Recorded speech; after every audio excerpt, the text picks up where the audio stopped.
इंजमामुल हक के इल्जामात पर पाकिस्तान क्रिकेट बोर्ड का रद्द अमल सामने आ गया। पाकिस्तान क्रिकेट बोर्ड ने वाज़ेह किया है कि कॉन्ट्रैक्ट के मुताबिक इंजमामुल हक इस्तीफा देने के 6 माह तक इंटरव्यू नहीं दे सकते।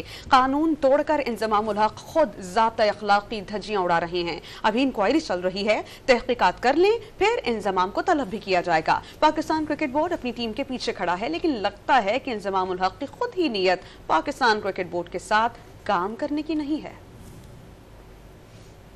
इंजमामुल हक के इल्जामात पर पाकिस्तान क्रिकेट बोर्ड का रद्द अमल सामने आ गया। पाकिस्तान क्रिकेट बोर्ड ने वाज़ेह किया है कि कॉन्ट्रैक्ट के मुताबिक इंजमामुल हक इस्तीफा देने के 6 माह तक इंटरव्यू नहीं दे सकते।